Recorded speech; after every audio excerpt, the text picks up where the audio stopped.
17 napi teroris menggelar ikrar NKRI serentak.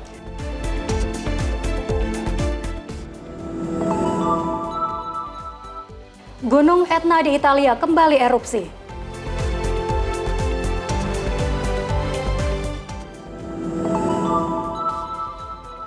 Pasokan listrik Jawa, Madura, Bali disebut kembali stabil.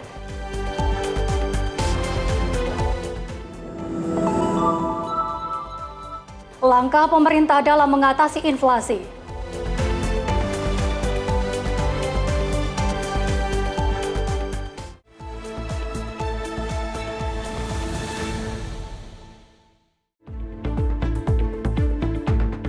Halo, selamat malam pemirsa. Senang sekali program Menyapa Indonesia Malam kembali hadir menyapa Anda. Selain informasi utama tadi, kami juga akan menyajikan berbagai informasi terkini dan menarik lainnya baik dari tanah air dan mancanegara. Kali ini bersama saya Abdi Azwar Sahi. Dan saya Dea Mulya, inilah Menyapa Indonesia Malam selengkapnya.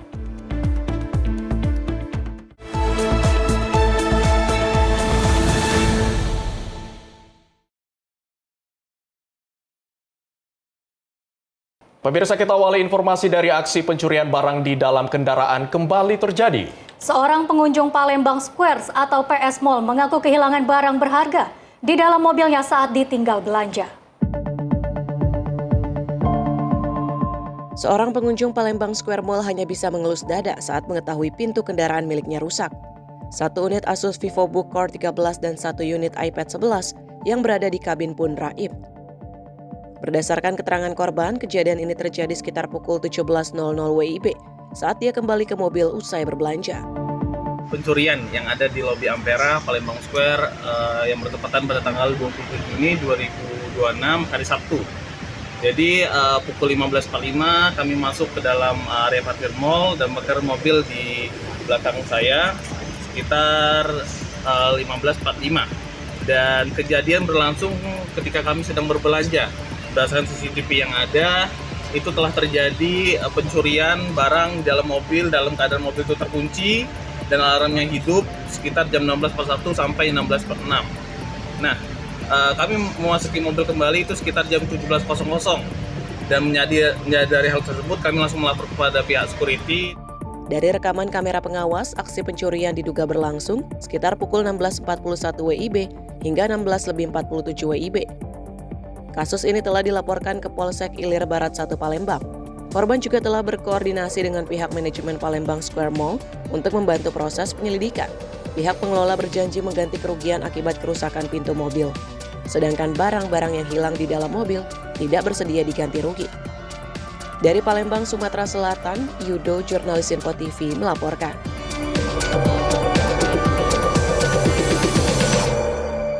Pemirsa, pelaku penjambretan ponsel seorang bocah di kawasan Warung Pojok, Kalideres, Jakarta Barat, yang terekam kamera pengawas dan viral di media sosial dibekuk tim Buser Polsek Kalideres. Pelaku nekat menjamret hanya karena kecanduan untuk membeli sabu.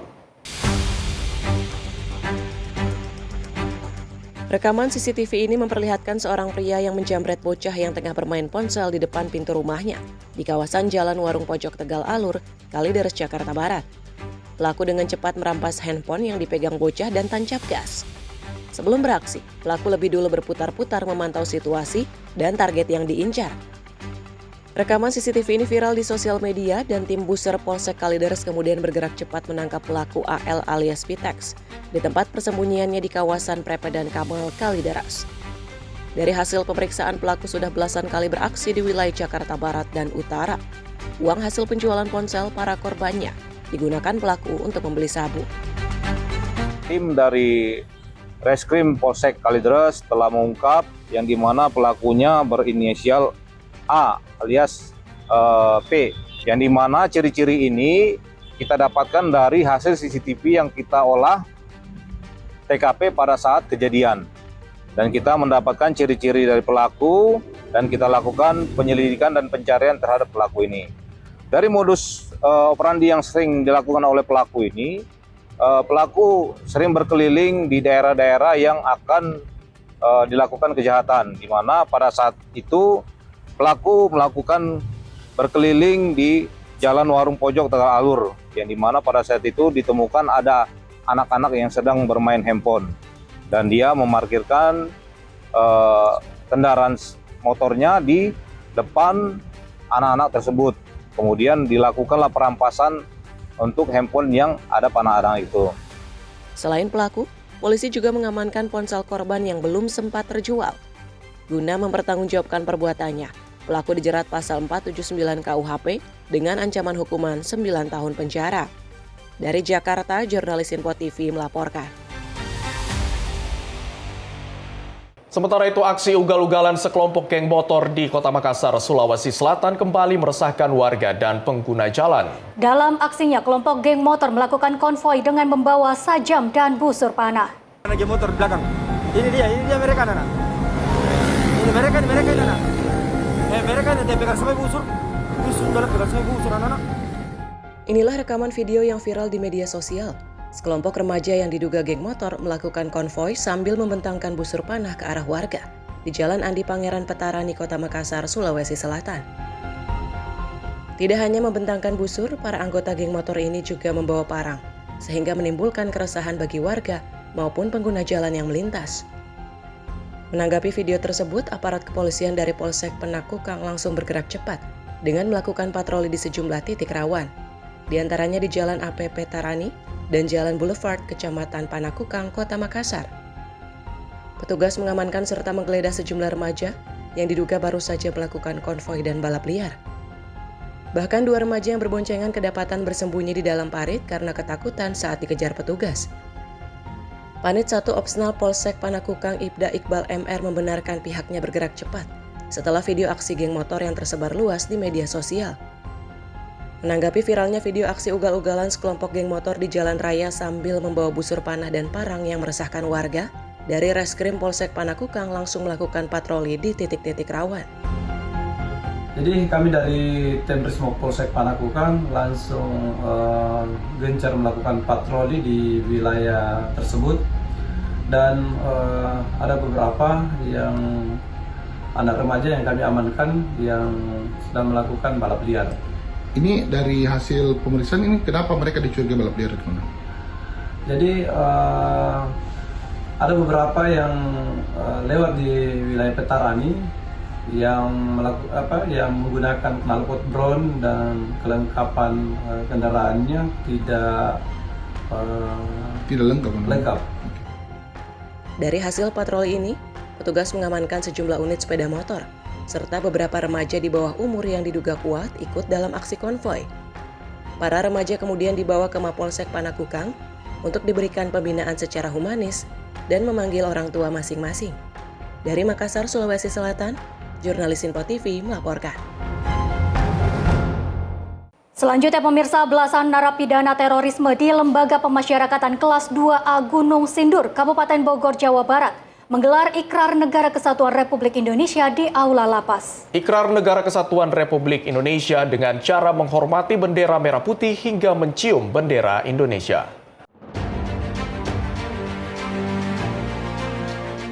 Tujuh 17 narapidana terorisme dari berbagai wilayah Jawa Barat gelar Ikrar Negara Kesatuan Republik Indonesia di Aula Lembaga Permasyarakatan Kelas 2A Gunung Sindur, Bogor, Jawa Barat.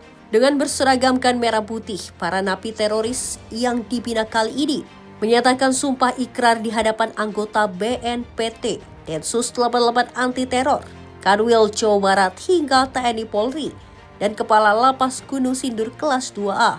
Para napi kelas khusus asal Jawa Barat ini langsung mengikrarkan dirinya untuk kembali menjadi warga NKRI usai terlibat jaringan terorisme baik di wilayah Jawa Barat hingga Poso.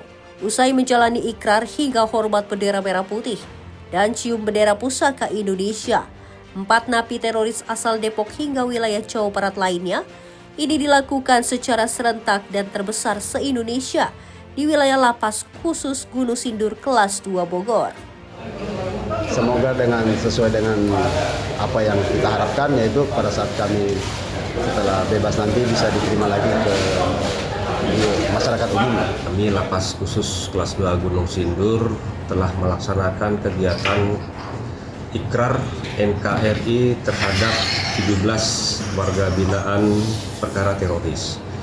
Jadi setelah menjalani kurang lebih 7 bulan di Lapas Khusus dan diberikan program pembinaan dari stakeholder terkait, mulai dari BNPT, Densu, tunjukkan dengan konsep kenusantaraan.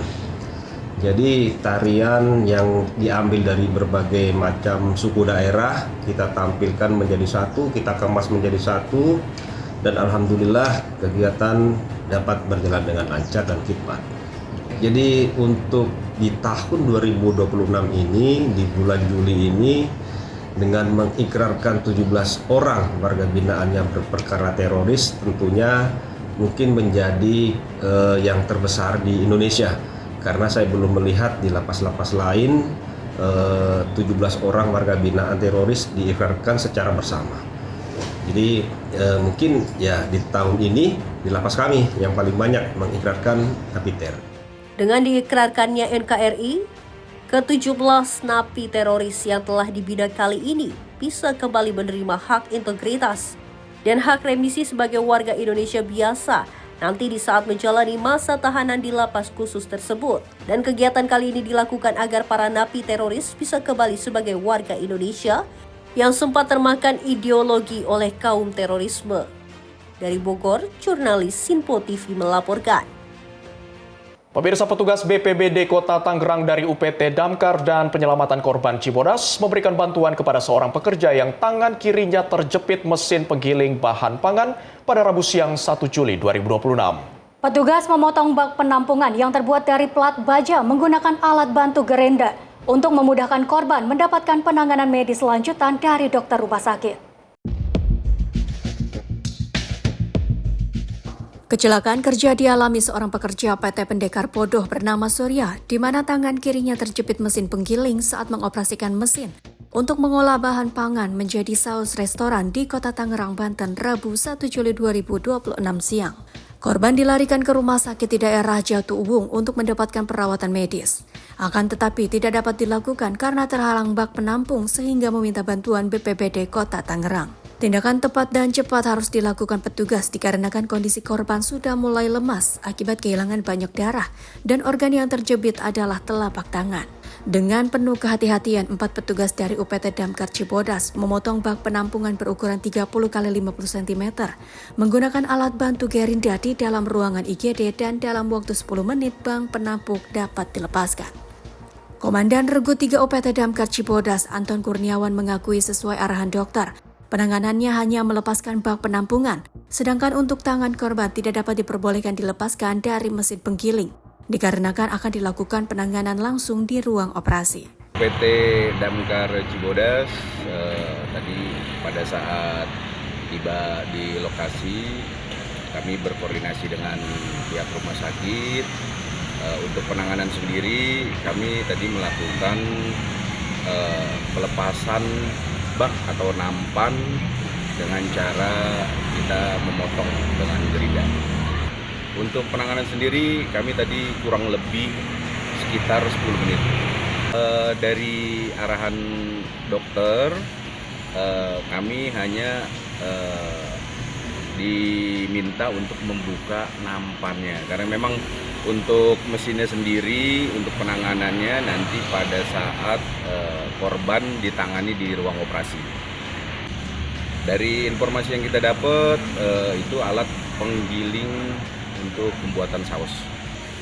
Korban pada saat bekerja melakukan penggilingan untuk membuat saus tidak sengaja terjepit.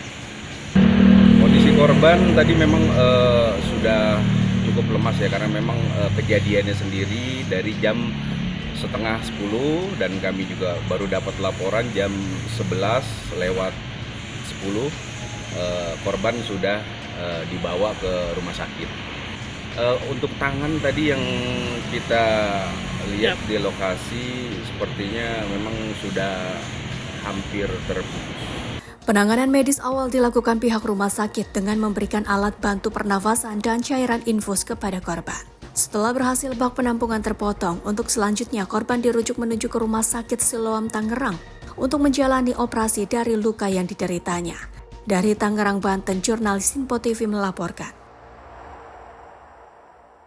Pemirsa, 3 anak perempuan ditemukan tewas tenggelam saat berenang di kali irigasi Tambak Pamarayan di Desa Nagara, Kecamatan Kibin, Kabupaten Serang, Banten. Ketiga korban yang merupakan warga setempat ini masih duduk di bangku sekolah dasar. Inilah detik-detik menegangkan saat warga berupaya mengevakuasi 3 bocah perempuan yang ditemukan tewas di kali irigasi di Desa Nagara, Kecamatan Kibin, Kabupaten Serang, Banten. Warga ketiga korban ke pinggir kali irigasi dengan hati-hati.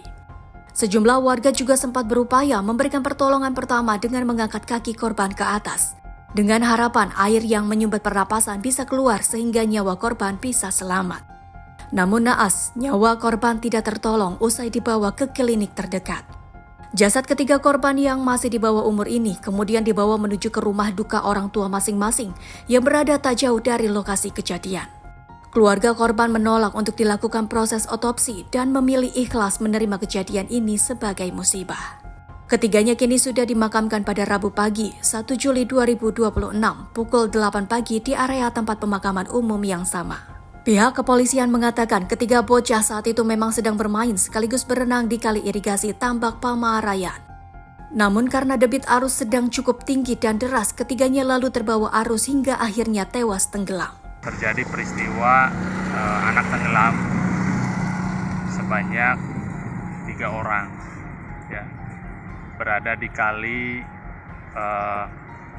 Tambak Pamarayan, gitu ya.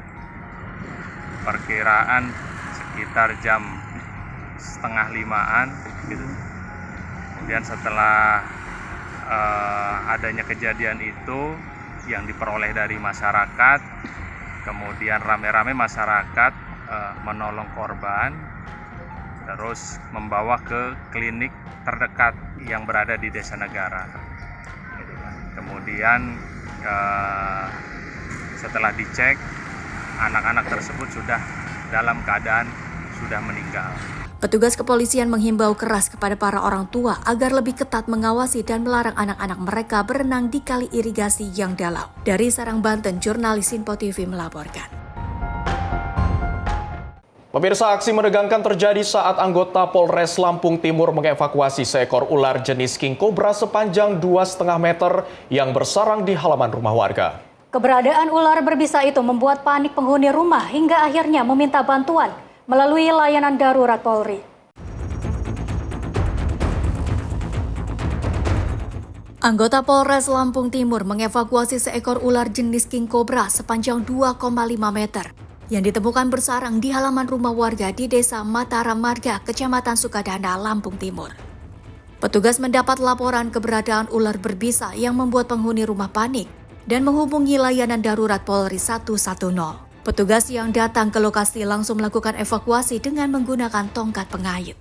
Sempat memberikan perlawanan, ular king cobra itu akhirnya berhasil diamankan setelah proses evakuasi berlangsung sekitar 15 menit. Jadi waktu itu memang kita standby di layanan polisi 110, beliau telepon, kemudian akhirnya kita bergerak ke lokasi. Kemudian sampai di sana, benar dugaan saya bahwa ular tersebut ternyata memang bukan ular yang tidak berbisa, artinya itu ular king cobra. Akhirnya saya coba lihat ularnya dengan ukuran sebesar itu. Akhirnya saya pakai hook, pakai alat safety, alat tongkat. Akhirnya saya berhasil evakuasi ular itu. Setelah berhasil dievakuasi, ular tersebut langsung dilepas liarkan di lokasi yang jauh dari permukiman warga. Dari Lampung Timur, Lampung, jurnalis Info TV melaporkan. Selanjutnya, pemirsa, Satreskrim Polres Metro Jakarta Selatan membekuk komplotan pelaku pencurian kendaraan bermotor yang kedapatan membawa 2 senjata api rakitan. Penangkapan berawal dari patroli petugas yang mencurigai gerak-gerik salah satu pelaku di kawasan Pondok Indah, Jakarta Selatan. Tim unit Resmob Satreskrim Polres Metro Jakarta Selatan menangkap 2 pelaku curanmor berinisial MS dan F yang seluruhnya merupakan warga Lampung. Penangkapan dilakukan di kawasan Taman Sari, Jakarta Barat setelah petugas membuntuti salah satu pelaku yang menunjukkan gerak-gerik mencurigakan saat patroli di kawasan Pondok Indah, Jakarta Selatan. Dari hasil penggeledahan, petugas menemukan 2 senjata api rakitan lengkap dengan 10 butir amunisi kaliber 9 mm. Polisi juga menyita 3 kunci letter T, 4 anak kunci palsu, serta 1 unit sepeda motor Honda Beat yang diduga hasil kejahatan. Hasil pengembangan mengungkap kedua pelaku merupakan residivis kasus curanmor dan telah berulang kali beraksi di sejumlah wilayah DKI Jakarta. Para pelaku mengaku menjual hasil curian ke wilayah Banten. Pada hari Sabtu 27 Juni 2026 sekira jam 06.00 unit Resmob Polres Jakarta Selatan telah mengamankan 2 orang yang kedapatan menguasai senjata api. Kemudian dari pengamanan senjata api tentunya dilakukan pendalaman sehingga kedapatan senjata api itu kemudian dibawa ke Polres Jakarta Selatan untuk diproses sesuai hukum yang berlaku. Jadi pada saat diamankan 2 orang pelaku inisial F dan MS pada kekuasaannya ditemukan masing-masing menguasai senjata api. Berkaitan itu juga pada kekuasaannya juga ditemukan berupa kunci letter T. Polisi kini masih terus mendalami asal-usul senjata api rakitan tersebut, serta memburu jaringan penadah dan pelaku lain yang terlibat. Dari Jakarta, jurnalis Info TV melaporkan. Pemirsa, seorang paman yang diduga mengalami gangguan jiwa menyandra keponakannya yang berusia 3 tahun dengan menggunakan pisau di Kabupaten Konawe, Sulawesi Tenggara pada Rabu pagi 1 Juli 2026. Beruntung, korban berhasil diselamatkan aparat tanpa mengalami luka. Peristiwa penyanderaan terjadi di Dusun Osupino, Desa Totombe Jaya, Kecamatan Sampara, Kabupaten Konawe, Sulawesi Tenggara pada Rabu pagi 1 Juli 2026. Sebelum kejadian, pelaku berinisial D, 27 tahun, terlihat gelisah dan berjalan mengelilingi rumah sambil menangis. Pelaku juga mengaku ada seseorang yang hendak membunuhnya dan sempat meminta warga untuk mengantarnya ke Polsek Sampara. Setelah permintaannya tidak dipenuhi, pelaku mengambil pisau stainless dari dapur rumah dan juga menyandra korban yang merupakan keponakannya dengan menodongkan pisau ke leher korban. Aparat di Polsek Sampara segera melakukan upaya penyelamatan terhadap korban hingga di kawasan Koramil 141707 Sampara. Korban berhasil diselamatkan tanpa mengalami luka. Mutiara Aina Putri, tim redaksi Simpo TV melaporkan. Pemirsa, gelombang panas memicu lonjakan layanan medis darurat. Informasi selengkapnya usai jeda, tetaplah bersama Menyapa Indonesia Malam.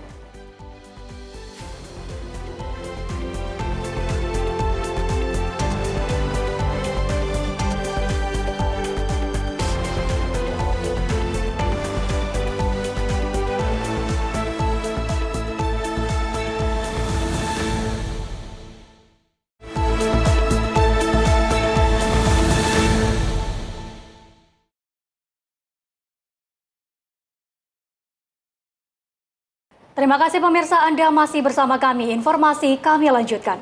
Pemirsa, Gunung Etna di Pulau Sisilia, Italia kembali mengalami erupsi. Semburan lava pijar mengalir di sepanjang lereng gunung dan menciptakan pemandangan menakjubkan di gunung api paling aktif di Eropa tersebut.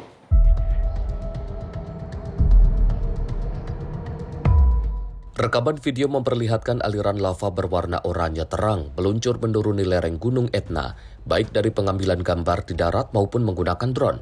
Sejumlah pendaki juga terlihat berada di kawasan sekitar aliran lava untuk menyaksikan fenomena alam tersebut dari jarak yang dinilai aman. Erupsi ini merupakan bagian dari fase aktivitas vulkanik yang telah berlangsung sejak Juni lalu. Pada akhir Juni, sebuah lubang erupsi baru terbuka di dekat kawah puncak Voragine, memicu aliran lava yang menyebar di bagian atas lereng gunung. Para ahli terus memantau aktivitas gunung api ini, termasuk letusan kecil yang terjadi secara berkala serta semburan abu vulkanik. Pada Jumat lalu, Institut Nasional Geofisika dan Vulkanologi Italia melaporkan bahwa lava mulai mengalir dari sisi timur Gunung Etna. Gunung Etna dikenal sebagai salah satu gunung api paling aktif di dunia. Gunung ini memasuki fase erupsi baru sejak 1 Januari 2026, saat lava mulai keluar dari retakan di kawasan Valle del Bove. Tim redaksi Simpo TV melaporkan.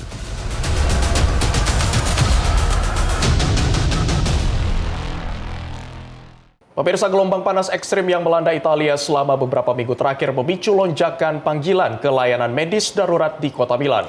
Pihak Pusat Operasi Darurat Metropolitan Milan menyatakan kasus serangan panas, pingsan, dan gangguan kesehatan akibat suhu tinggi terus meningkat.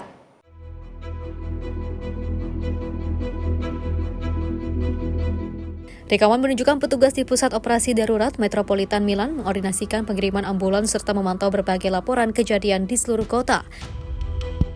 Manajer klinis Soru Metropolitana, Paola Manzoni, mengatakan gelombang panas menyebabkan peningkatan jumlah panggilan ke layanan darurat hingga 20%. Bahkan pada pekan lalu, lonjakannya mencapai 30% dibandingkan dengan kondisi normal.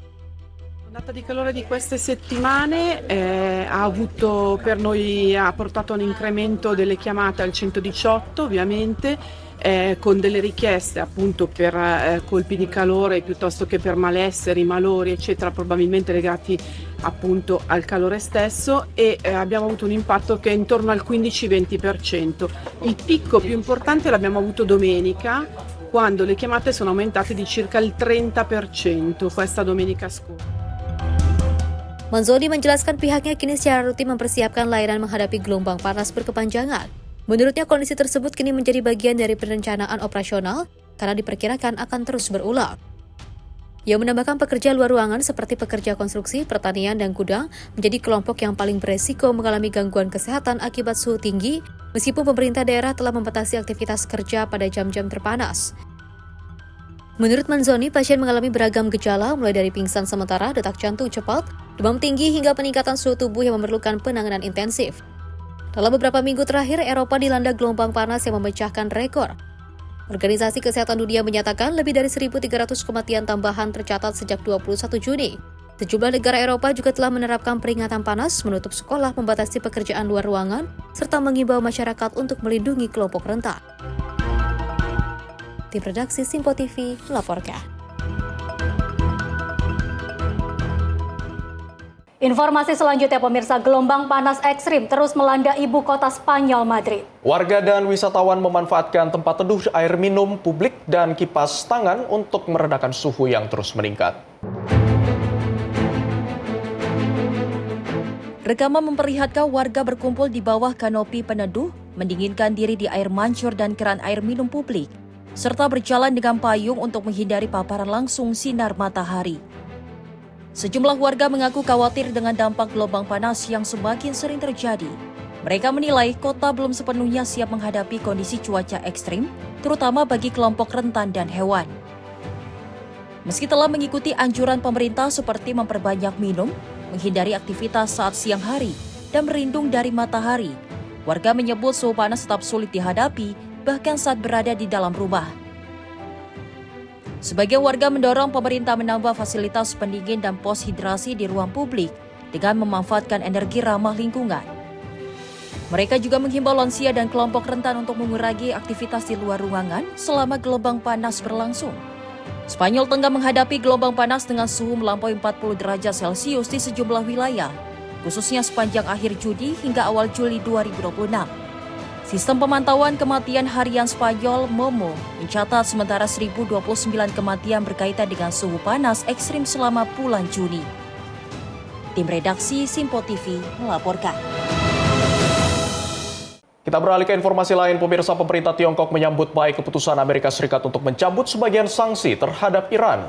Beijing berharap Washington dan Teheran dapat melanjutkan negosiasi serta mencapai solusi politik atas isu nuklir Iran. Dalam konferensi pers harian di Beijing, juru bicara Kementerian Luar Negeri Tiongkok Guo Jiakun menyatakan harapannya agar Amerika Serikat dan Iran dapat mengimplementasikan nota kesepahaman yang telah ditandatangani dan terus memajukan proses perundingan. 中方一贯主张对伊朗的单边制裁应该早日解除，希望美伊双方共同落实好已经签署的谅解备忘录，继续推进谈判，推动伊朗问题早日实现全面政治解决。 Amerika Serikat dan Iran menandatangani nota kesepahaman pada 17 Juni yang memberikan batas waktu 60 hari untuk mencapai kesepakatan final. Meski demikian, kedua negara masih saling menuduh melanggar gencatan senjata yang rapuh menjelang rencana pembicaraan di Doha. Dalam kesempatan yang sama, Guo Jiakun juga menanggapi laporan mengenai 2 warga negara Jepang yang disebut ditahan di kota Dalian terkait ekspor logam tanah jarak. Ia tidak mengonfirmasi informasi tersebut dan juga menyalahkan sikap Jepang terhadap isu Taiwan sebagai penyebab memburuknya hubungan kedua negara. Goals lain itu memperingatkan Paraguay dan juga Honduras agar tetap berpegang pada prinsip satu Tiongkok. Menurutnya, negara-negara tersebut perlu menghormati kepentingan inti Tiongkok dan mengambil langkah yang mendukung hubungan diplomatik dengan Beijing. Tiongkok menegaskan Taiwan merupakan bagian dari wilayahnya berdasarkan prinsip satu Tiongkok. Sementara itu, Taiwan menolak klaim kedaulatan Beijing meskipun hingga kini belum pernah secara resmi menyatakan kemerdekaannya. Tim redaksi Simpo TV melaporkan. Pemirsa, Rusia kembali melontarkan kritik keras terhadap pemerintah Ukraina. Juru bicara Kementerian Luar Negeri Rusia, Maria Zakharova, menuduh Kiev tidak memiliki keinginan nyata untuk mencapai perdamaian dalam konflik yang masih berlangsung.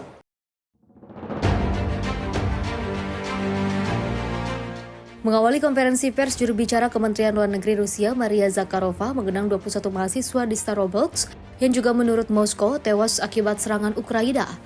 Zakharova menegaskan Rusia hanya akan berunding dengan pihak yang dinilai memiliki pendekatan konstruktif. Ia menolak segala bentuk tekanan, ancaman maupun ultimatum dalam proses perundingan. Selain itu, Rusia menuduh negara-negara barat terus mendorong Kiev untuk melanjutkan konflik melalui dukungan militer dan politik sehingga memperkecil peluang tercapainya penyelesaian damai. Dalam kesempatan yang sama, Zakharova mengatakan Rusia menyebut upaya Presiden Amerika Serikat Donald Trump untuk mendukung proses penyelesaian konflik. Namun hingga kini belum ada perubahan posisi resmi dari Washington yang disampaikan melalui jalur diplomatik bilateral. Tim redaksi Simpo TV melaporkan.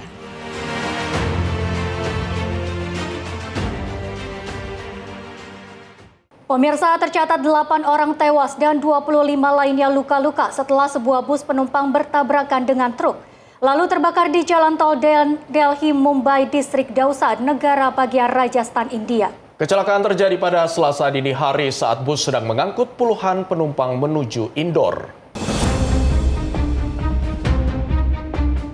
Rekaman memperlihatkan petugas kepolisian memeriksa bangkai bus yang hangus terbakar serta truk yang rusak parah. Petugas darurat juga terlihat menyingkirkan puing kecelakaan, sementara para korban luka mendapatkan perawatan di rumah sakit. Bus yang mengangkut sekitar 37 penumpang itu sedang menempuh perjalanan dari Haridwar, negara bagian Uttarakhand, menuju Indore di Madhya Pradesh. Kecelakaan dilaporkan terjadi antara pukul 2.30 hingga 3 pagi waktu setempat. Petugas penyelamat menyatakan tim kepolisian, pemadam kebakaran, dan petugas tanggap darurat tiba di lokasi hanya beberapa menit setelah menerima laporan. Mereka berhasil mengevakuasi sejumlah penumpang yang terjebak dan segera membawanya ke rumah sakit. Salah satu korban selamat, Citendra Paderi, mengaku istrinya tidak berhasil diselamatkan karena terjepit di dalam bus saat api dengan cepat melalap kendaraan. Menurutnya, penanganan yang lebih cepat dan fasilitas keselamatan yang memadai mungkin dapat menyelamatkan nyawa istrinya. Kepolisian menyatakan 6 orang meninggal dunia akibat terbakar di dalam bus, sedangkan 2 korban lainnya meninggal karena luka berat di bagian kepala. Pemerintah negara bagian Rajasthan telah membentuk tim beranggotakan 8 orang untuk menyelidiki penyebab kecelakaan dan segera menyerahkan hasil penyelidikan kepada otoritas setempat. Tim redaksi Simpo TV melaporkan. Pemirsa, sorakan USA menggema saat Presiden Amerika Serikat Donald Trump tiba di negara bagian North Dakota dalam kunjungan resminya pada Rabu waktu setempat. Kunjungan ini menjadi bagian dari rangkaian persiapan peringatan Hari Kemerdekaan Amerika Serikat ke-250 pada 4 Juli mendatang. Trump datang menggunakan kereta khusus yang dibalut motif bendera Amerika Serikat. Setibanya di lokasi, ia langsung menyapa para pendukung yang telah memadati area kedatangan. Sebelumnya, iring-iringan kendaraan presiden juga mendapat pengawalan pasukan berkuda, menambah atraktif prosesi penyambutan kepala negara tersebut. Kunjungan ini dilakukan untuk meninjau Theodore Roosevelt Presidential Library, yang akan menjadi salah satu pusat peringatan 250 tahun berdirinya Amerika Serikat. Sementara itu, peringatan Hari Kemerdekaan Amerika Serikat ke-250 pada 4 Juli mendatang akan diisi dengan berbagai rangkaian acara di seluruh negeri. Tim redaksi Simpo TV melaporkan. Pemirsa, Presiden Amerika Serikat Donald Trump untuk pertama kalinya menggunakan pesawat Air Force One baru yang merupakan hibah dari Qatar. Sebelum lepas landas dari Washington DC, Trump memuji kualitas pesawat tersebut. Di hadapan wartawan, Trump menyebut pesawat Boeing 747 itu sebagai salah satu yang terbaik yang pernah dibangun. Menurutnya pesawat tersebut memiliki spesifikasi yang sangat tinggi dan akan sulit ditandingi. Trump menjelaskan pesawat itu dipinjamkan oleh Emir Qatar, Sheikh Tamim bin Hamad Al Thani, untuk digunakan sementara hingga pesawat Air Force One baru milik pemerintah Amerika Serikat selesai diproduksi. Pesawat senilai sekitar $400 juta Amerika Serikat itu telah dimodifikasi agar memenuhi standar keamanan Presiden Amerika Serikat. Tampilannya juga berbeda dari Air Force One sebelumnya, dengan bagian bawah berwarna biru tua serta garis merah dan emas. Penerbangan perdana pesawat ini membawa Trump menuju North Dakota untuk mengunjungi Theodore Roosevelt Presidential Library dalam rangkaian persiapan peringatan Hari Kemerdekaan Amerika Serikat ke-250. Tim redaksi Simpo TV melaporkan.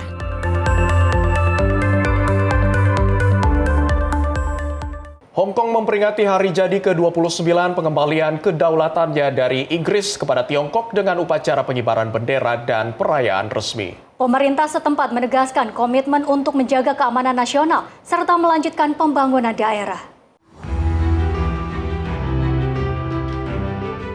Upacara pengibaran bendera digelar di Golden Bauhinia Square. Bendera Tiongkok dan Hong Kong dikibarkan diiringi penampilan band militer yang disaksikan para pejabat pemerintah serta anggota angkatan bersenjata. Setelah upacara, acara dilanjutkan dengan perayaan resmi yang dilaksanakan di Hong Kong Convention and Exhibition Center. Sementara itu, Kepala Eksekutif Hong Kong John Lee menyampaikan pidato dalam peringatan tersebut. 中華人民共和國政治制度嘅最高原則係中國共產黨領導。香港特區根據憲法設立，保持原有嘅資本主義制度同埋生活方式。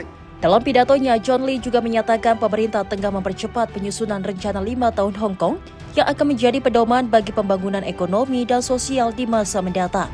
Menurutnya, rencana tersebut mencerminkan filosofi pemerintah yang berorientasi pada kepentingan masyarakat serta mendukung pertumbuhan Hong Kong secara berkelanjutan. Hong Kong resmi dikembalikan dari Inggris kepada Tiongkok pada 1 Juli 1997 setelah lebih dari 150 tahun berada di bawah pemerintahan Inggris. Tim redaksi Simpo TV melaporkan. Selanjutnya pemirsa, kawasan lahan basah nasional Sehe di Provinsi Liaoning, China menjadi destinasi ekowisata yang kian populer. Ya, wilayah yang dahulunya dikenal sebagai pusat pertambangan batu bara kini bertransformasi menjadi kawasan hijau yang menarik ribuan pengunjung.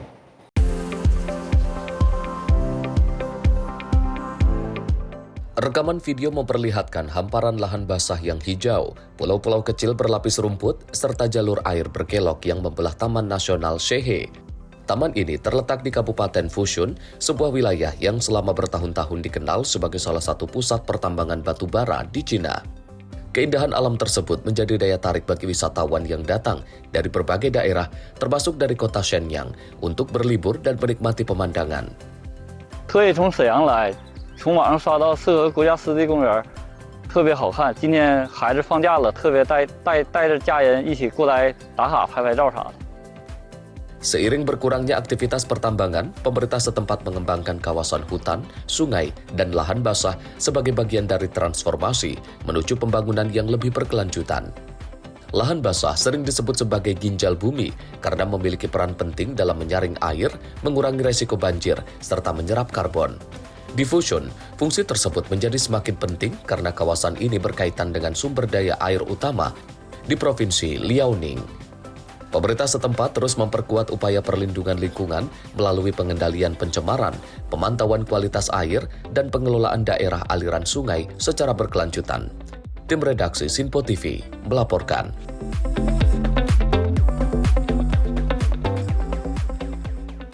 Pameran seni bertajuk Gaza Tells Its Story in Colors resmi dibuka di Kota Gaza. Pameran ini menampilkan 150 lukisan karya anak-anak yang mengisahkan pahitnya hidup di tengah perang, pengungsian, kelaparan hingga kehidupan di antara reruntuhan.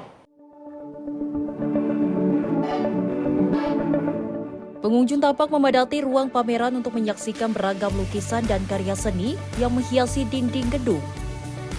Sejumlah anak juga terlihat melukis langsung di lokasi pameran.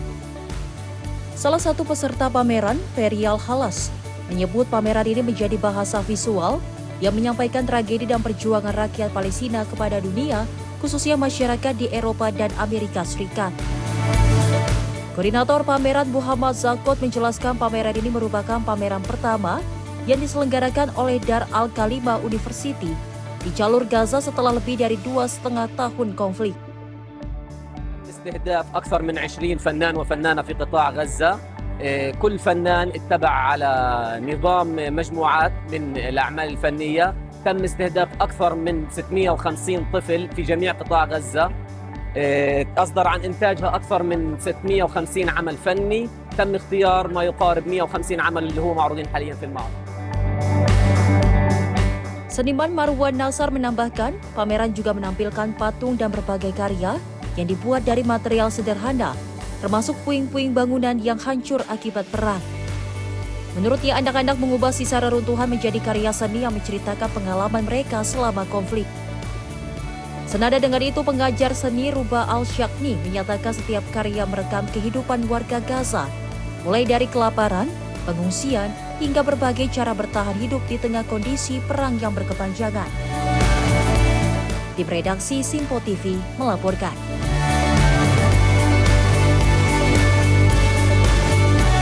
Pemirsa, sebuah tradisi unik kembali digelar di negara bagian Oaxaca, Meksiko. Wali Kota San Pedro Juan Melula secara simbolis menikahi seekor buaya betina dalam ritual adat yang diyakini membawa hujan, kemakmuran, dan hasil panen yang melimpah.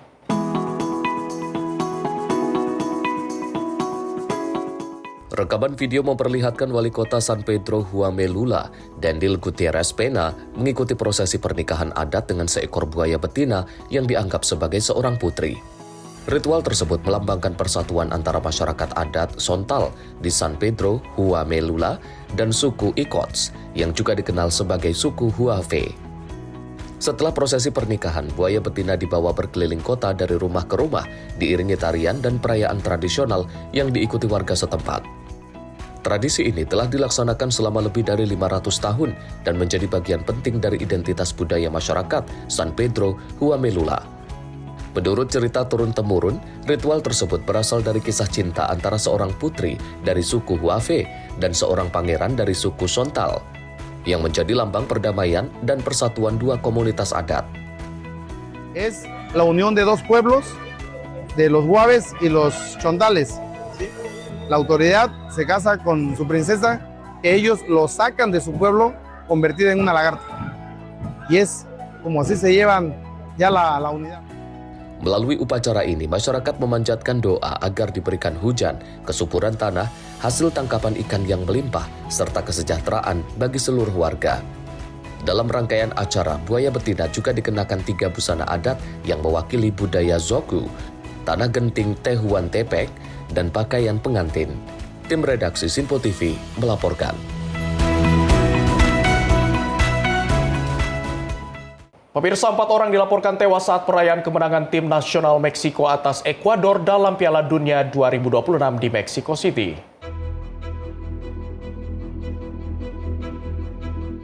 Pemerintah kota Meksiko menyatakan 3 korban meninggal diduga akibat kehabisan napas saat berdesakan di tengah kerumunan pendukung yang memadati kawasan Paseo de la Reforma. Ketiga korban terdiri dari seorang pria berusia 44 tahun serta 2 perempuan berusia 19 dan 48 tahun. Petugas medis sempat memberikan tindakan resusitasi di lokasi sebelum membawa mereka ke rumah sakit, namun nyawa ketiganya tidak tertolong. Korban keempat merupakan seorang pria berusia sekitar 30 tahun yang hingga kini belum berhasil diidentifikasi. Ia dilaporkan mengalami kejang, pendarahan saluran cerna dan henti jantung saat menjalani perawatan di rumah sakit. Pemerintah kota Meksiko menyatakan kejaksaan telah membuka penyelidikan untuk mengetahui penyebab pasti kematian dan menentukan ada atau tidaknya pihak yang bertanggung jawab. Otoritas juga menyampaikan bela sungkawa kepada keluarga korban, menegaskan bahwa keselamatan publik harus menjadi prioritas dalam setiap perayaan massal di masa mendatang. Tim redaksi Simpo TV melaporkan. Pemirsa, informasi terkait Presiden Prabowo terima kunjungan kenegaraan Presiden Belarus. Ya, informasi selengkapnya akan kami hadirkan usai jeda. Berikut ini jangan kemana-mana, tetaplah bersama kami.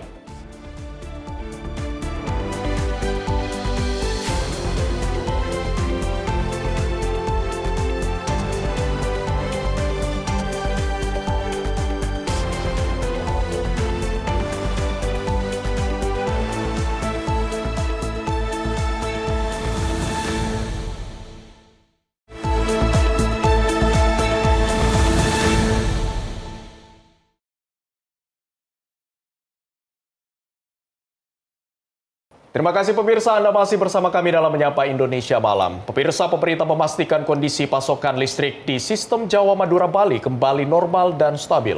Setelah sempat mengalami gangguan, pemerintah bersama PLN kini terus memfokuskan upaya menjaga keandalan pasokan listrik bagi masyarakat. Kepala Bakom RI Muhammad Kodari menegaskan, kondisi ketenaga listrikan di sistem Jawa Madura Bali saat ini berada dalam status siaga dan normal. Kodari menyebut daya mampu pasok masih berada di atas beban puncak, sehingga kebutuhan listrik masyarakat dapat terpenuhi dengan baik. Menurutnya sejak 21 Juni 2026, sudah tidak lagi terjadi pemadaman akibat kekurangan daya dan kondisi sistem kelistrikan terus menunjukkan perbaikan.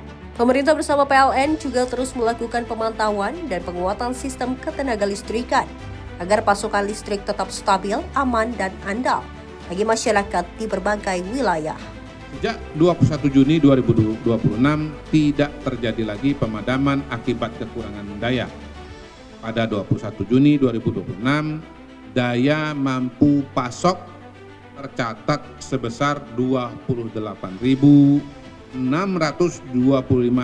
megawatt, lebih tinggi dari beban puncak sebesar 27.929 megawatt. Dengan cadangan operasi 695 megawatt atau berstatus siaga. Selanjutnya pada 25 Juni 2026, neraca daya sistem Jawa Madura Bali kembali berstatus normal dengan mampu pasok sebesar 34.695 megawatt, beban puncaknya 33.628 megawatt, dan cadangan operasi sebesar 1.067 megawatt. Hal ini sejalan dengan kondisi yang dilaporkan PLN di mana per Sabtu 20 Juni 2026 pukul 21.30 WIB, seluruh pelanggan di wilayah Pulau Jawa telah kembali memperoleh layanan listrik secara normal. Selanjutnya, fokus pemerintah dan PLN adalah menjaga stabilitas sistem ketenaga listrikan agar pasokan listrik kepada masyarakat tetap andal, aman, dan berkelanjutan. Dari Jakarta, Jihan Nabila Mutia Anggaini, Sinpo TV melaporkan. Pemirsa, Presiden Republik Indonesia Prabowo Subianto menerima kunjungan kenegaraan Presiden Belarus Alexander Lukashenko di Istana Kepresidenan Jakarta pada Kamis pagi. Pertemuan kedua pemimpin negara tersebut difokuskan untuk memperkuat hubungan bilateral serta meningkatkan kerjasama di berbagai bidang strategis.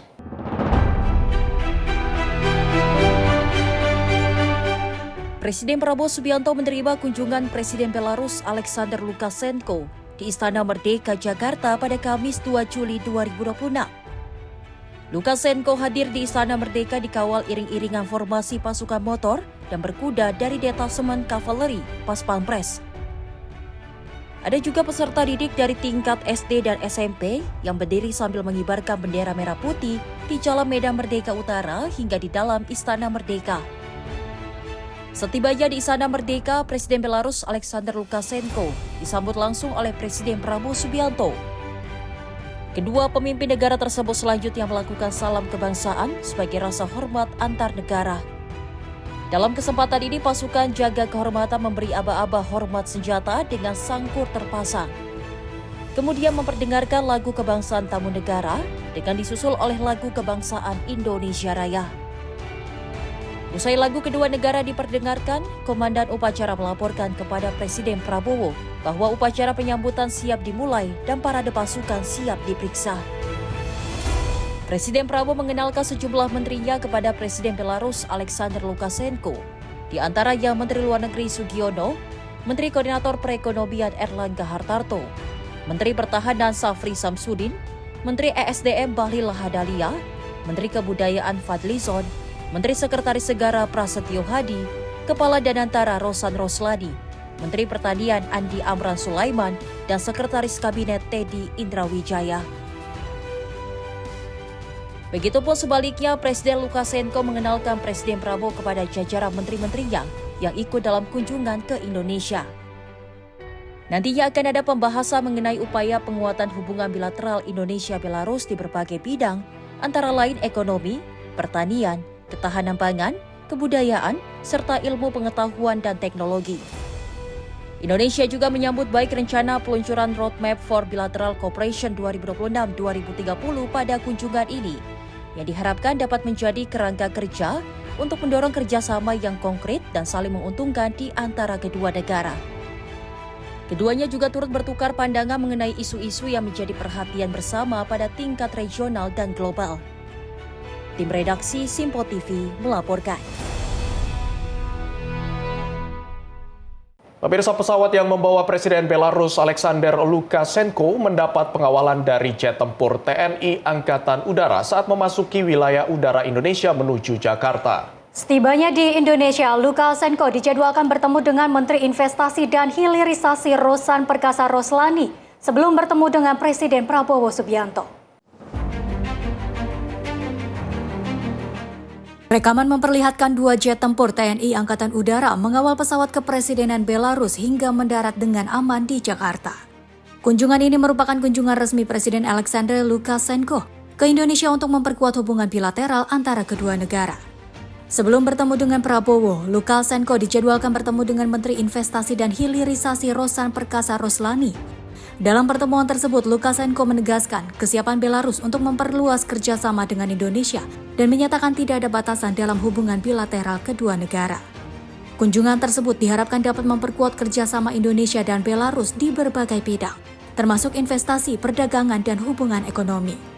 Ia menyebut Belarus memiliki keunggulan di bidang teknologi dan industri yang terus dikembangkan sejak era Uni Soviet, serta siap mendukung berbagai program pembangunan dan industrialisasi di Indonesia. Menteri Investasi Rosan Perkasa Roslani menyambut baik komitmen tersebut dan menegaskan keinginan pemerintah Indonesia untuk terus memperkuat hubungan bilateral serta memperluas kemitraan di berbagai sektor. Salah satu agenda utama dalam pertemuan ini adalah membahas proyek-proyek investasi bersama yang diharapkan dapat meningkatkan kerjasama ekonomi kedua negara. Delegasi Indonesia yang hadir dalam pertemuan ini juga meliputi Menteri Pertanian Andi Arman Sulaiman, serta Direktur Utama Pertamina Simon Aloysius Mantiri, yang menandakan kerjasama berpotensi mencakup sektor pertanian, energi, dan industri. Tim redaksi Simpo TV melaporkan. Selanjutnya, pemirsa, DPR Republik Indonesia menyampaikan bela sungkawa mendalam atas meninggalnya peserta dalam pelaksanaan latihan dasar sarjana penggerak pembangunan Indonesia untuk program Koperasi Desa, Kelurahan Merah Putih, dan Kampung Nelayan Merah Putih. Ketua DPR RI Puan Maharani menegaskan keselamatan peserta harus menjadi prioritas dalam setiap program pelatihan nasional. DPR RI juga mendorong dilakukannya evaluasi menyeluruh agar kejadian serupa tidak terulang. Menyusul adanya 5 korban jiwa dalam pelaksanaan latihan dasar Sarjana Penggerak Pembangunan Indonesia atau SPPI untuk program Koperasi Desa, Kelurahan Merah Putih, dan Kampung Nelayan Merah Putih, DPR RI menyampaikan bela sungkawa mendalam kepada seluruh keluarga korban. Ketua DPR RI Puan Maharani menegaskan keselamatan peserta harus menjadi prioritas utama dalam setiap pelaksanaan program pelatihan nasional. Menurutnya, seluruh penyelenggara perlu melakukan evaluasi menyeluruh terhadap pelaksanaan program untuk memastikan standar keselamatan dan perlindungan peserta diterapkan secara maksimal. DPR RI juga menilai pelatihan SPPI sebaiknya lebih difokuskan pada penguatan kapasitas manajerial dan kompetensi peserta, sehingga tujuan program pembangunan dan pemberdayaan masyarakat dapat tercapai secara efektif tanpa mengabaikan aspek keselamatan. Pertama-tama kami di DPR menyampaikan rasa bela sungkawa sedalam-dalamnya terkait adanya korban dalam rangka pelaksanaan hal tersebut. Dan jangan sampai hal tersebut kemudian terulang kembali. Bahwa sudah dilakukan evaluasi, ya kami berharap bahwa itu evaluasi yang bisa dilaksanakan secara menyeluruh, dan memang rangkaian hal yang dilakukan itu sebaiknya memang lebih baik fokus pada manajerial saja untuk nanti melakukan pelaksanaan yang sesuai diharapkan.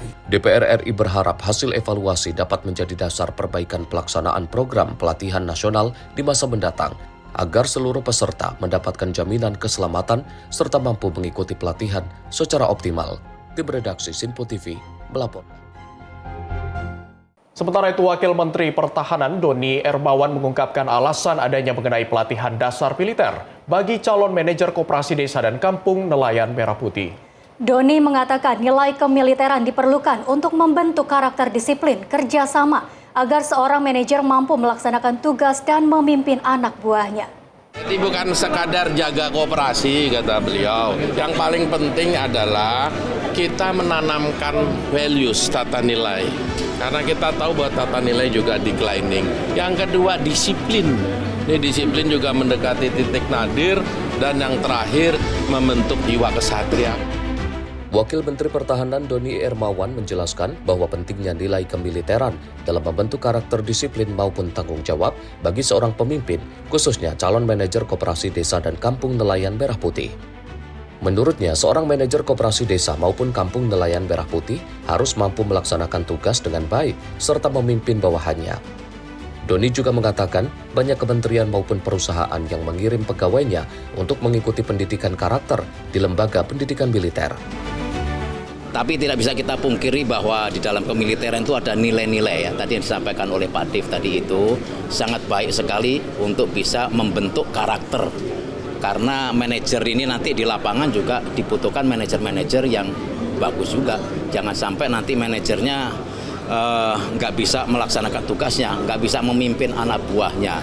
Sehingga itulah pendidikan-pendidikan seperti disiplin segala macam itu paling tidak kita bisa mengajarkan kepada mereka untuk berlatih disiplin paling tidak waktu ya.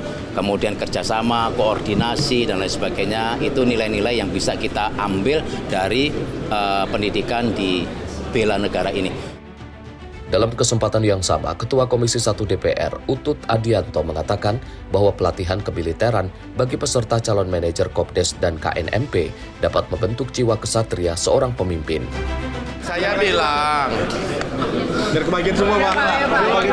Jadi bukan sekadar jaga kooperasi, kata beliau. Yang paling penting adalah kita menanamkan values, tata nilai. Karena kita tahu bahwa tata nilai juga declining. Yang kedua, disiplin. Ini disiplin juga mendekati titik nadir. Dan yang terakhir, membentuk jiwa kesatria. Kesatria itu apa? Menikah dengan tugas. Dari Jakarta, Fahrizal, Ahmad Amin, Simpo TV, melaporkan. Pemirsa, Menteri PKP Marwarar Sirait bersama Satgas Perumahan Hasim Jojo Hadikusumo meninjau kediaman milik Suharmi Ningsih di Kota Batu Rabu 1 Juli 2026. Ara menilai melonjaknya jumlah penerima bantuan BSPS tahun ini membuktikan keseriusan pemerintah.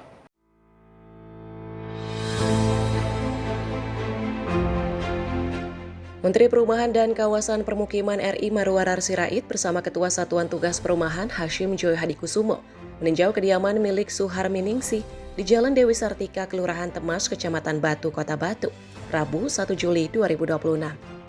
Suharmi Ningsih merupakan salah satu warga yang mendapatkan bantuan stimulan perumahan swadaya atau BSPS dari Kementerian PKP. Di Kota Batu terdapat 200 unit rumah masuk alokasi bantuan BSPS dengan masing-masing penerima memperoleh bantuan Rp20 juta. Pengusulnya Pemda, yang tanggung jawab di sini namanya Eko dan Mahadaifa, polisi sekarang. Ini hasil akhir begini. Ini di luar, ini di dalam, Pak. Ini fondasinya tidak ada, Pak. Softnya juga tidak ada, kolomnya juga tidak ada, kain balok juga tidak ada. Ini perlu berapa lama untuk menjadikan ini? Untuk ya, maksimal 10 Oktober, Pak. 10 Oktober. Okay. Jadi mulai kerja 10 Juli ya? Ya, siap. Oke. Oke, nanti 10 Oktober harus jadi. Ya? Harus jadi. Insya Allah sudah jadi. Kita kesini lagi. Siap. Ya. Itu penghasilannya, Ibu betul 1,5 juta sebulan? Iya, dikasih anak saya 1. Kerjanya apa, Bu? Oh, ini anaknya. Sini. Cucu.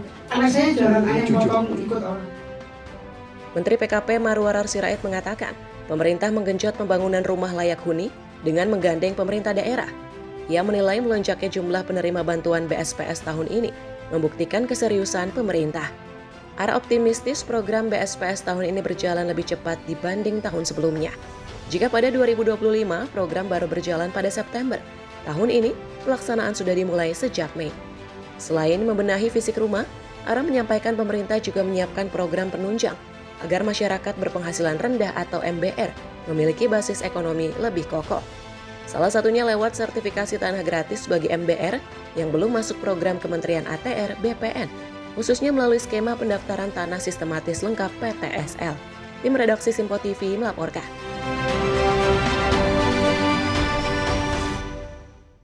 Gubernur DKI Jakarta meninjau langsung progres pembangunan proyek pembangunan flyover Latu Meten di Jakarta Barat. Flyover ini diharapkan mampu mengurai kemacetan dan meningkatkan keselamatan di kawasan perlintasan kereta api tersebut.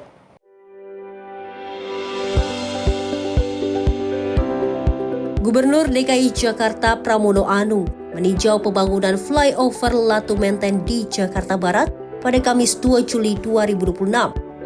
Flyover ini menjadi salah satu proyek prioritas pemerintah Provinsi DKI Jakarta.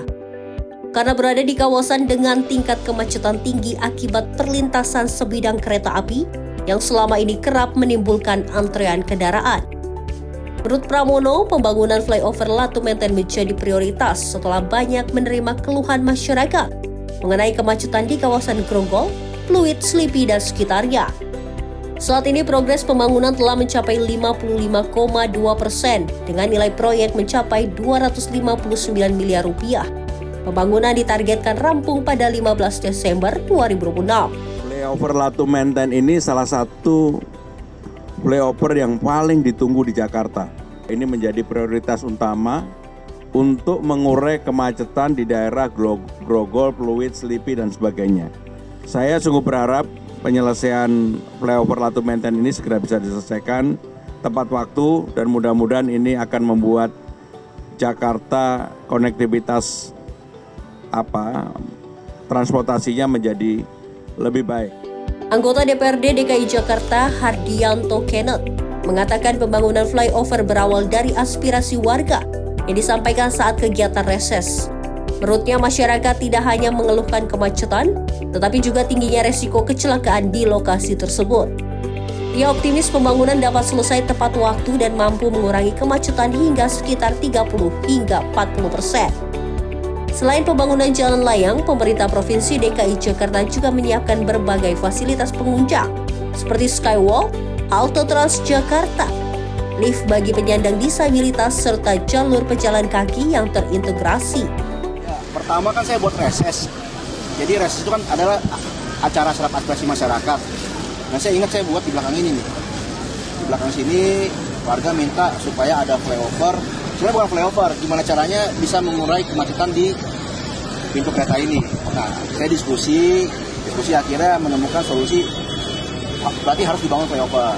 Nah pada saat itu anggarannya nggak ada 2024. Dari Dinas Bina Marga mereka menyanggupi awalnya untuk membuat kajian dulu, karena memang kan prosedurnya kan harus ada kajian dulu kan, jadi buat kajian dulu, setelah itu baru masuk ke lelang fisik. Nah, lelang fisik, sosialisasi dan lain-lain. Nah, pada akhirnya ya adalah pembangunan seperti ini gitu. Nah sekarang posisi kita tinggal nunggu aja lah, proyeknya selesai gitu aja. Dan harapan kita on time, tadi udah disebutkan oleh Pak Gubernur, tanggal 15 Desember 2020. Dengan hadirnya flyover Latu Menten, pemerintah berharap konektivitas transportasi di kawasan Jakarta Barat menjadi lebih lancar, aman, dan nyaman bagi masyarakat. Dari Jakarta Barat, Tim Liputan Simpo TV melaporkan.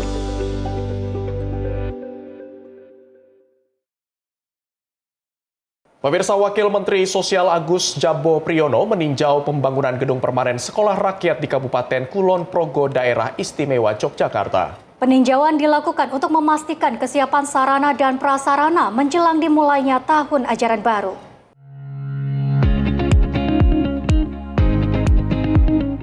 Wakil Menteri Sosial Agus Jabo Priyono meninjau langsung progres pembangunan gedung permanen Sekolah Rakyat di Kulon Progo, Yogyakarta pada 1 Juli 2026.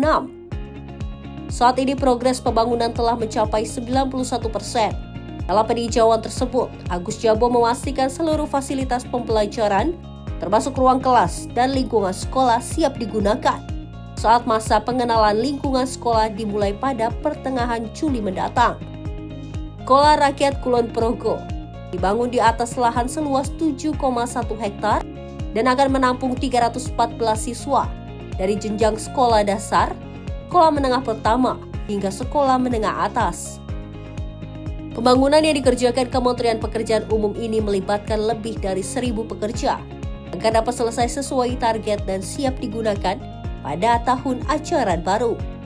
Selain ruang kelas, sekolah ini juga dilengkapi berbagai fasilitas penunjang, mulai dari asrama, perpustakaan, rumah ibadah, sarana olahraga, hingga hunian bagi guru dan juga tenaga pendidikan untuk mendukung kegiatan belajar mengajar secara optimal. Tim redaksi Sinpo TV melaporkan. Pemirsa, jembatan perintis Garuda yang menghubungkan Desa Sumber Salak dan Desa Wonosari, Kabupaten Bondowoso resmi dimanfaatkan masyarakat. Peresmian jembatan tersebut disambut antusias warga dengan memasang bendera merah putih sebagai bentuk rasa syukur dan semangat kebersamaan.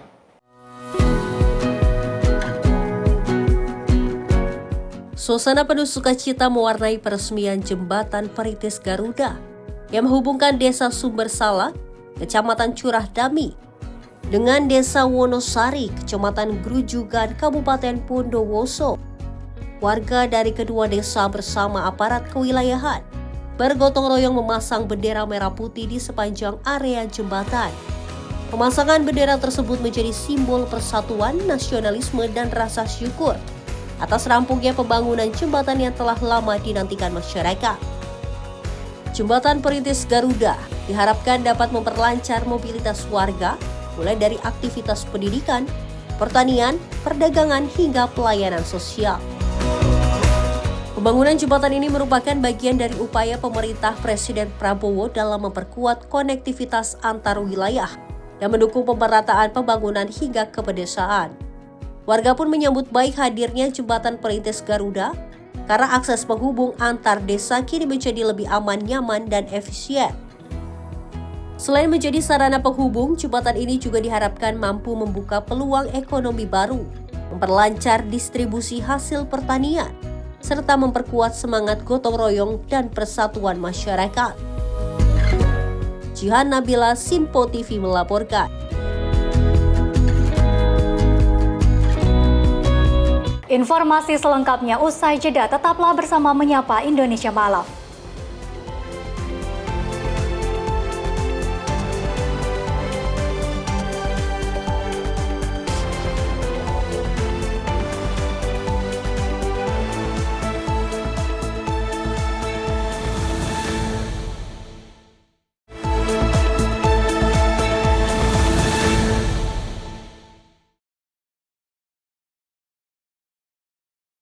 Terima kasih pemirsa, Anda masih bersama kami dalam Menyapa Indonesia Malam. Pemirsa, Wakil Ketua Dewan Ekonomi Nasional, Mari Elka Pangestu, mengungkapkan stabilitas makroekonomi merupakan kunci dalam menghadapi ketidakpastian global melalui koordinasi kebijakan fiskal dan moneter. Dirinya mengatakan dampak dari ketidakpastian global tersebut, yakni seperti kenaikan harga minyak yang mempengaruhi inflasi dan daya beli masyarakat.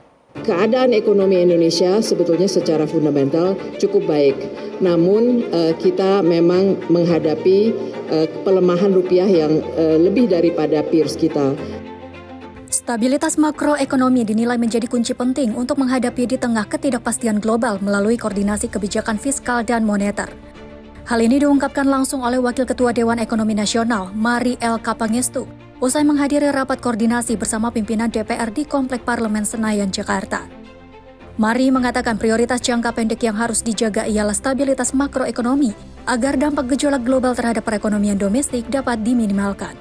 Selain itu, dirinya menyebut Indonesia juga perlu menjaga kepercayaan dan trust pelaku ekonomi kebijakan yang tepat dari masing-masing lembaga yang memiliki kewenangan.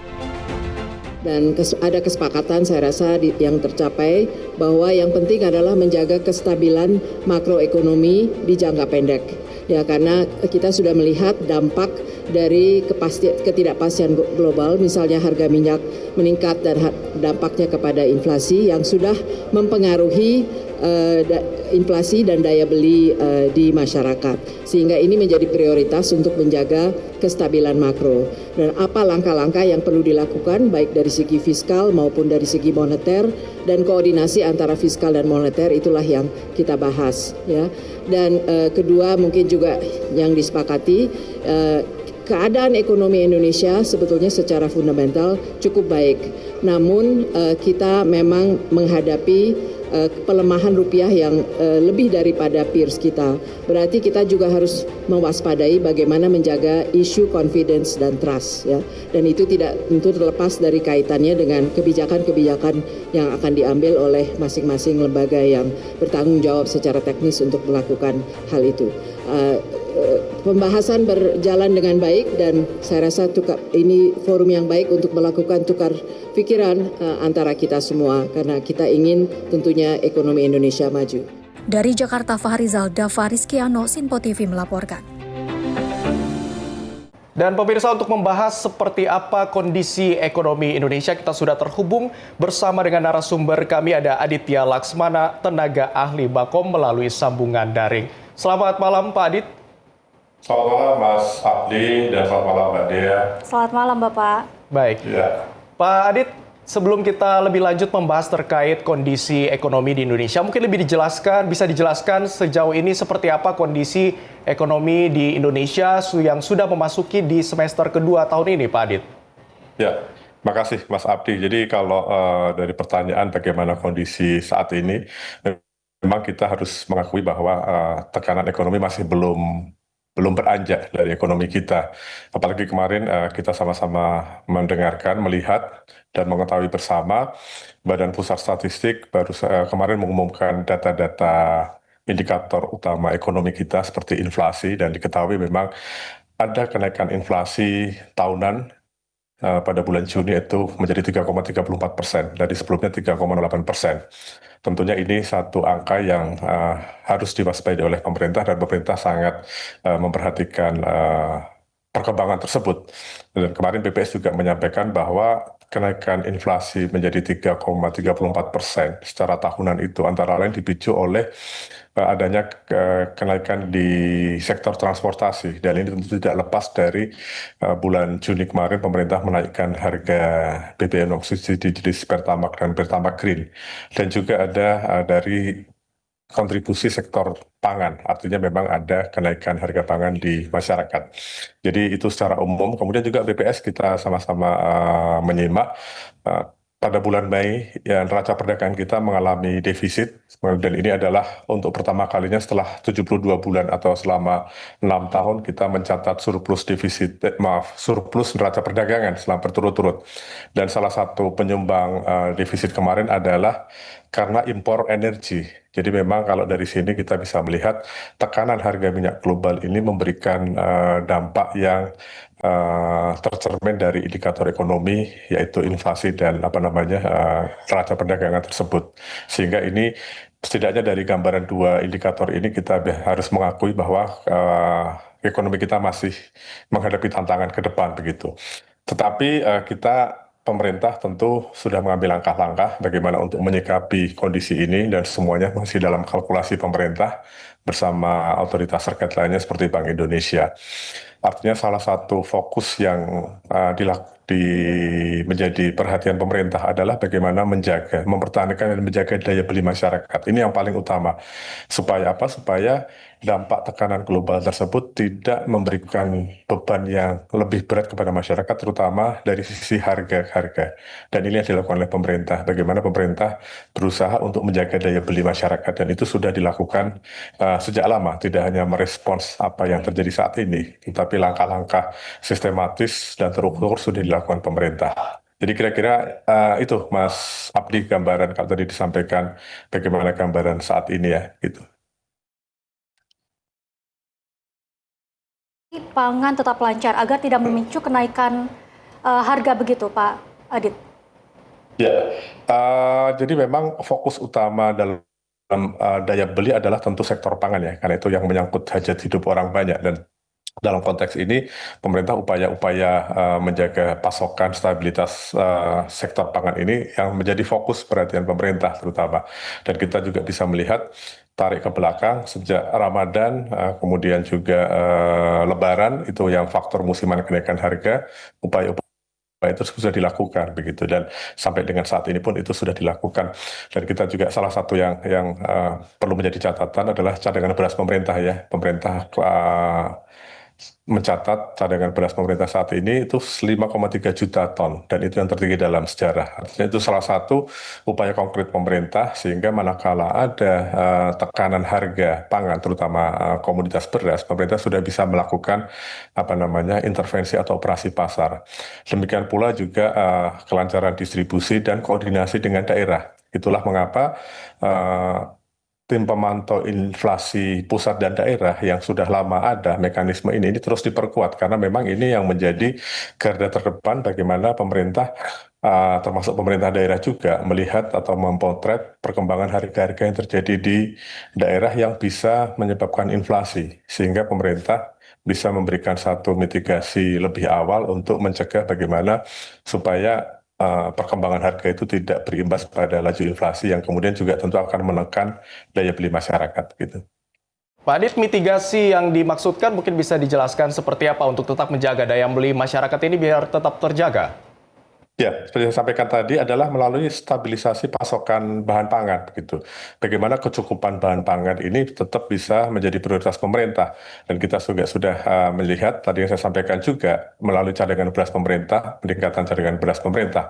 Kemudian juga upaya-upaya stabilisasi yang lain melalui peningkatan produktivitas tanaman pangan. Saat ini sudah ada 9 komoditas pangan strategis yang kalau kita merujuk pernyataan dari Kementerian Pertanian atau Badan Pangan Nasional itu kita sudah melakukan swasembada. Artinya secara pasokan sebenarnya kita sudah ada. Hanya memang sekarang persoalannya adalah bagaimana pada distribusi ke masyarakat dan bagaimana pemerintah melihat atau memotret kondisi di lapangan. Sehingga sebenarnya dari sisi pasokan tidak ada persoalan kalau kita merujuk pada kecukupan atau swasembada yang sudah terjadi saat ini.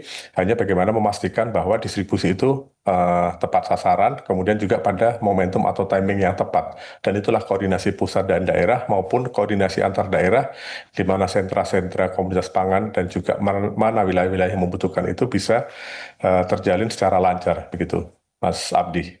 Baik. Pak Adit, tadi dikatakan juga pemerintah sudah berupaya untuk menjaga bahwa agar rantai pasokan ini bisa tetap terjaga ke masyarakat. Apa tantangan yang didapatkan di lapangan sejauh ini, Pak Adit? Oke, kalau tantangan memang kalau kita melihat kemarin itu salah satunya tentu adalah harga energi, harga BBM. Suka tidak suka memang itu keputusan pahit yang harus diambil pemerintah menaikkan harga BBM pertama kali pada bulan April untuk beberapa jenis BBM non subsidi dan kemudian disusul kemudian pada bulan Juni kemarin kalau nggak salah tanggal 10 Juni ada kenaikan di jenis Pertamax dan Pertamax dan yang Pertamina Green itu menjadi salah satu tantangan ya dalam rantai distribusi karena mau tidak mau dengan kenaikan harga BBM tersebut tentu akan memberikan imbas pada harga jual komoditas. Dan untuk itulah pemerintah kemarin juga bersamaan dengan pengumuman inflasi, pemerintah sudah melalui Pertamina tentunya sudah menurunkan harga jual 3 jenis BBM non subsidi. Karena memang sudah ada momentumnya, yaitu penurunan harga minyak dunia yang saat ini sudah mendekati asumsi makro APBN $70 per barel dan tingkat harga minyak dunia sekarang ini di kisaran 69 sampai dengan $74 per barel sehingga sebenarnya itu sudah cukup mendekati level APBN dibandingkan 2-3 bulan sebelumnya yang mencapai di atas $100 per barel sehingga itu salah satu tantangan yang tadi ditanyakan mengenai bagaimana mitigasi untuk distribusi pasokan ini. Salah satunya memang tantangannya adalah di kenaikan harga energi itu sendiri yang berdampak pada harga. Dan saat ini pemerintah sudah menurunkan harga BBM non subsidi, tentu diharapkan ke depan akan berikan efek juga pada penurunan harga pangan kita. Gitu. Pak Adit, jika kita membahas tentang pelaku UMKM begitu ya, bagaimana pemerintah melindungi pelaku UMKM ini agar tetap bertahan ketika harga bahan baku sendiri itu sedang meningkat begitu Pak Adit? Ya, Kalau kita bicara UMKM, tentu saya bisa menjelaskan ada dua dimensi yang dilakukan pemerintah. Pertama, dimensi jangka pendek dan dimensi jangka panjang. Untuk dimensi jangka pendeknya kurang lebih sama dengan perlakuan apa yang dilakukan pemerintah untuk masyarakat pada umumnya. Bagaimana bahan baku, kemudian juga pasokan pangan, pasokan bahan-bahan yang dibutuhkan itu bisa lancar. Artinya distribusi rantai pasok ini bisa berjalan secara lancar. Salah satu mitigasinya melalui penurunan harga bahan bakar minyak gitu. Kemudian untuk dimensi jangka panjang tentu juga ada yang dilakukan oleh pemerintah untuk bagaimana supaya UMKM kita ini bisa resilient, bisa memiliki daya tahan ke depan manakala seandainya terjadi hal-hal yang tekanan-tekanan ekonomi. Upaya yang dilakukan tentu pembukaan memperluas akses pembiayaan, tapi tidak cukup hanya akses pembiayaan, karena UMKM juga membutuhkan satu ekosistem bagaimana mereka bisa tumbuh di dalam satu ekosistem sehingga produk-produk mereka ada istilahnya off-taker atau pembelinya secara langsung, sehingga mereka tidak lagi kesulitan untuk mencari-cari pasar. Kemudian juga di situ biasanya akan ada pendampingan. Kalau dalam satu ekosistem berarti ada peluang UMKM untuk tumbuh bersama, untuk belajar bersama, berkembang bersama dengan katakanlah perusahaan besar yang memang menjadi inti dari ekosistem itu tersebut. Sehingga inilah yang dilakukan pemerintah juga di era digitalisasi saat ini, mendorong kehadiran UMKM di marketplace. Jadi ada dua pendekatan, yaitu pendekatan dalam dimensi jangka pendek, sebagaimana yang dilakukan pemerintah saat ini untuk stabilisasi harga, dan juga dimensi jangka panjang yang memberikan satu bantalan secara fundamental agar UMKM ini bisa tumbuh berkembang dan pada gilirannya juga memiliki daya tahan manakala tiba-tiba ada hal-hal yang tekanan-tekanan pada ekonomi kita gitu. Baik, Pak Adit, terkait dengan surplus pangan yang juga sempat disebutkan, apakah ini bisa menjadi salah satu penjamin indikator utama bahwa kebutuhan pokok di masyarakat ini masih akan tetap terjamin di tengah kondisi ekonomi kita saat ini? Ya, dengan sendirinya itu swasembada atau kecukupan pasokan pangan itu akan sangat memberikan dampak positif pada harga. Karena pembentukan harga kan setidaknya ada dua hal. Pertama adalah pasokan itu sendiri, cukup atau tidak, suplainya mencukupi demand atau tidak. Kedua, kalau suplainya tidak ada, ya otomatis harga akan naik. Karena itu hukum pasar ya. Kemudian kalau faktor kedua adalah distribusi atau rantai pasoknya begini. Seberapa lancar ini bisa memberikan distribusi pangan itu kepada konsumen. Kalau dua-duanya bermasalah, tentu akan pemerintah akan kesulitan untuk membenahi atau melakukan stabilisasi harga.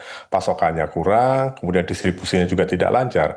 Nah, tapi kalau saat ini, kondisi saat ini kita melihat secara pasokan, pemerintah memiliki pasokan yang cukup untuk pangan, seperti cadangan beras pemerintah yang saya sampaikan tadi 5,3 juta ton untuk posisi saat ini. Itu sudah mencukupi, bahkan produksi beras kita juga mengalami peningkatan. Kemarin Kementerian Pertanian, Menteri Pertanian sendiri saat pertemuan dengan Menteri Singapura menawarkan Indonesia siap mengekspor berasnya ke Singapura. Artinya untuk kebutuhan dalam negeri kita sudah cukup. Hanya sekarang tinggal bagaimana memitigasi rantai pasok atau logistik dalam kondisi ekonomi saat ini. Sehingga kalau kita bicara secara persoalan-persoalan, satu persoalan sudah diatasi. Hanya sekarang pemerintah tinggal mengatasi persoalan yang lain, yaitu bagaimana kelancaran pasokan atau distribusinya. Dan inilah yang upaya yang dilakukan oleh pemerintah. Seperti yang tadi saya sampaikan adalah dengan menurunkan harga jual BBM, yang itu memberikan menjadi variabel penting juga dalam pembentukan harga. Gitu. Baik, ya tadi sudah dijelaskan ya cukup detail begitu ya terkait dengan pasokan seperti apa dan juga tantangannya di lapangan ya bagaimana. Lantas pertanyaan selanjutnya nih Pak Adit, kita sudah memasuki kuartal ketiga. Kalau kita lihat cerminan di kuartal kedua kemarin memang juga tadi sempat Pak Adit katakan bahwa terjadi fluktuasi inflasi di kisaran 3,34%. Seperti apa proyeksinya Pak Adit di kuartal ketiga ini? Ya, kalau kita melihat memang pemerintah sudah melakukan upaya-upaya antisipasi untuk memasuki kuartal ketiga dan juga tentu selanjutnya kuartal keempat dan menyelesaikan keseluruhan tahun anggaran 2026 ini. Sehingga tujuan sasaran realnya adalah bagaimana target-target di APBN itu bisa tercapai, target pertumbuhan dan segala macam itu. Dan memang saat ini mengalami tantangan. Nah, kemarin kalau kita lihat di kuartal pertama itu ada pertumbuhan 5,61%. Itu salah penopangnya kita sudah ketahui bersama adalah konsumsi publik. Kalau kita bicara konsumsi publik itu artinya adalah lagi-lagi daya beli. Jadi daya beli terjaga, konsumsi publik terjaga menjadi pilar penopang pertumbuhan ekonomi. Memang pada saat itu ada momentum yaitu momentum musiman yaitu Ramadan dan Idul Fitri. Ya, saat ini menjadi pertanyaan publik selama ini bagaimana dengan semester kedua dan berikutnya. Momentumnya tidak ada lagi begitu. Nah, kalau kita lihat sekarang pemerintah sudah mengantisipasi bagaimana untuk menjaga momentum pertumbuhan ini pada kuartal kedua dan menuju sampai dengan nanti akhir tahun. Salah satunya adalah melalui stimulus ekonomi. Kemarin baru saja minggu lalu pemerintah juga sudah mengumumkan melalui Menko Perekonomian untuk semester kedua ini sudah disiapkan stimulus ekonomi yang nilainya 26 triliun. Ada 3 pilar yaitu bantuan pangan 18 triliun, kemudian stimulus untuk pergerakan masyarakat terutama dalam rangka libur saat ini libur kenaikan sekolah dan juga libur akhir tahun Nataru nanti sekitar 2 triliun dan stimulus atau insentif untuk ketenaga kerjaan berupa program magang dan program vokasi yang nilainya 6 triliun. Itu semua adalah upaya-upaya terstruktur dari pemerintah untuk menciptakan momentum pertumbuhan melalui peran fiskal. Jadi bagaimana pemerintah seperti yang pernah disampaikan Presiden sendiri, APBN ini menjadi alat perjuangan. Dalam hal ini adalah alat perjuangan ekonomi untuk menjaga momentum dan melanjutkan momentum pertumbuhan ke depan. Upaya lain adalah tentu pemerintah masih akan melanjutkan belanja-belanja untuk program-program prioritas. Terlepas dari kritik masyarakat dan memang pemerintah sendiri mengakui perlu ada evaluasi atau pembenahan dalam tata kelola, tetapi yang dilakukan pemerintah katakanlah sejak awal tahun dengan mempercepat belanja pemerintah di sektor-sektor prioritas, program-program prioritas sudah memberikan dampak multiplier yang cukup signifikan. Salah satunya di penciptaan lapangan kerja. Kita lihat program MBG sudah sekitar 1,4 juta yang terserap. Demikian pula KDKMP dan juga KNMP yang sekarang ini sudah juga seleksi, sudah ada 35.000 yang terserap untuk menjadi manajer. Belum lagi pada saat kegiatan-kegiatan konstruksi seperti pembangunan dapur MBG, kemudian juga pembangunan unit-unit KDKMP dan KNMP juga membutuhkan tenaga kerja untuk pembangunan konstruksi dapur-dapur MBG misalnya, itu juga penyerapan tenaga kerja. Belum lagi juga dari realisasi investasi, ada penciptaan 700.000 tenaga kerja. Dengan penciptaan tenaga kerja artinya mereka atau masyarakat memiliki pendapatan. Dengan masyarakat memiliki pendapatan artinya masyarakat memiliki daya beli. Dan itulah yang menjadi modal pemerintah untuk memasuki semester kedua sampai dengan akhir tahun nanti bagaimana momentum pertumbuhan yang sudah dicapai pada kuartal pertama 3,61% ini bisa berlanjut sehingga sasaran pemerintah 8% pada 2029 diharapkan bisa tercapai gitu. Sebagai kebijakan yang sudah dilakukan oleh pemerintah ini bisa berjalan mulus sesuai dengan yang ditargetkan untuk menjaga kondisi ekonomi di Indonesia tetap stabil. Terima kasih Pak Adit Laksamana, tenaga ahli Bakom sudah bergabung bersama kami dalam Menyapa Indonesia Malam. Selamat kembali beraktivitas Pak Adit. Ya, terima kasih, selamat malam.